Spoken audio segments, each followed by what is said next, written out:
တခါတော့ကမစ္စတာဂျွန်ဆိုတဲ့လူတယောက်ဟာသူ့မှာရှိတဲ့$10လေးကိုကင်ပြီးကာစီနိုလောင်းကစားရုံတွေကိုဝင်လာခဲ့တယ်ငွေလဲကောင်တာစပွဲထိုးအပွားကြီးကအထင်သေးစွာနဲ့သူ့ပိုက်ဆံကိုဒင်းကပြားလေးတွေလဲပေးလိုက်ပြီးသွားပါကန်ဆန်းကြည့်ပါအောင်လို့ပြောလိုက်တယ်မစ္စတာဂျွန်ဟာခြေလမ်းတွေကိုဖြင်းချင်းစွာလမ်းနဲ့အဘိုးကြီးတယောက်စီကိုရှောက်ထွက်လိုက်တယ်အဲ့ဒီအဘိုးကြီးဟာဆလော့ဆက်ဒါမှမဟုတ်လေဒင်းကပြားဆက်ကိုဒင်းကပြားတစ်ပြားထည့်လိုက်တာကိုသူတွေ့လိုက်ရတယ်အဲ့ဒီနောက်မှာရုတ်တရက်ပဲဟယ်လိုလို့အဘိုးကြီးကအော်လိုက်တာနဲ့ဆက်ထဲကနေဒင်းကပြားတွေအများကြီးကျလာတော့တာပဲအဲ့ဒီအချိန်မှာပဲမစ္စတာဂျွန်ဟာမိန်ပြောအလင်းရောင်တစ်ခုထွက်နေတဲ့နောက်ထပ်ဆလော့ဆက်တစ်လုံးကိုတွေ့လိုက်ရတယ်ဘာမှတွေးမနေတော့ပဲအဲ့ဒီအလင်းရောင်ထွက်နေတဲ့ဆက်ကိုရွေးပြီးထိုင်ချလိုက်တယ်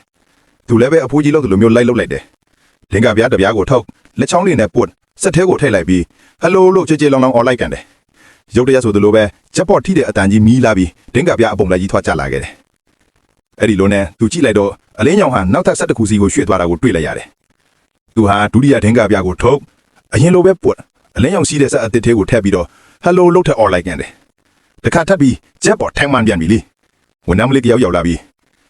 ရှင်ဒေါ်လာ3000အခုပဲစုကြည့်ရသွားပြီနော်လို့ဂုံပြူစကားဆိုလိုက်တယ်မစ္စတာဂျွန်ဟာဘာတွေဖြစ်နေမှန်းနားမလည်နိုင်ပဲတုံလို့အားတင်းနေကြတယ်အဲ့ဒီချိန်မှာပဲအလင်းရောင်ကနောက်ထပ်ဆက်စီကိုရွှေ့သွားပြန်တော့မြင်လိုက်ရတယ်ဘေးနားမှာဘွားကြီးတစ်ခုကသူ့ဆက်နာကိုမလာနဲ့လို့ရန်လုပ်နေတယ်ဂျွန်ကဂရုမစိုက်ပဲအလင်းရောင်နောက်ကိုလိုက်ပြီးနောက်ဆက်စီကိုတွားလိုက်တယ်သူကတတိယမြောက်တင်ကားပြားကိုထုတ်ဆက်ထဲကိုထည့်ပြီးဟယ်လိုဆိုတဲ့မော်စကလုံးကိုထည့်ပြောလိုက်တယ်တပန်းချက်ပေါ်ထိပြန်တယ်အခုတော့အဲ့ဒီအနာကဘွားကြီးဟာလျှို့ဝှက်ချက်ကိုသဘောပေါက်ပါပြီသူကအနည်းဆုံးဆက်စီကိုအမြန်ပေးထိုင်ပြီးမစ္စတာဂျွန်လို့လိုက်လိုက်တယ်အဘွားကြီးလည်းချက်ပေါ်ထိသွားခဲ့တယ်ကာစီနိုပိုင်ရှင်ကြီးကတော့အဆုံးတနေရာကနေအားလုံးကိုစောင့်ကြည့်နေခဲ့ပြီးသူဟာတပ်ပြင်းစီကြီးကိုချလိုက်တယ်အခုချိန်ထိမစ္စတာဂျွန်ဟာချက်ပေါ်ကို25ချိန်တိတိနိုင်ထားတာကိုအချိန်တိုင်းမှာသူကသူ့လိုပဲလုပ်တယ်တင်ကားကိုပွားဆက်ထရက်ထက်ဟယ်လိုလို့ပြောတယ်ပိုင်ရှင်ကြီးကကြောက်လန့်သွားတယ်ဒီလူကြီးသားမရရင်ကာစီနိုအကုန်လုံးကိုကုန်သွားစေတော့မယ်လို့စိုးရင်ခဲ့တယ်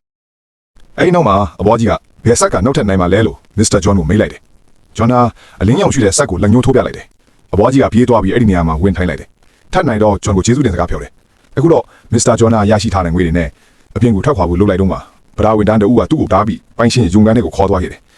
ပိုင်ရှင်ကြီးကမကျေနပ်တယ်မင်းနာနဲ့ငွေသားအပြည့်ထည့်ထားတဲ့ HG တလုံးကိုဆွဲထုတ်ပြီးဂျွန်ကိုပေးလိုက်တယ်သူကကျွန်တော်ကိုကတိချက်ကိုတော့ပေးပါဗျာကျွန်တော်ကာစီနိုနောက်ဘရောမှပြောင်းမလာပါနဲ့တော့လို့ပြောတယ်အဲ့နောက်မှာရိုင်မောင်းကိုခေါ်ပြီးဂျွန်ကိုအိမ်ထိလိုက်ဖို့စီစဉ်ပေးလိုက်တယ်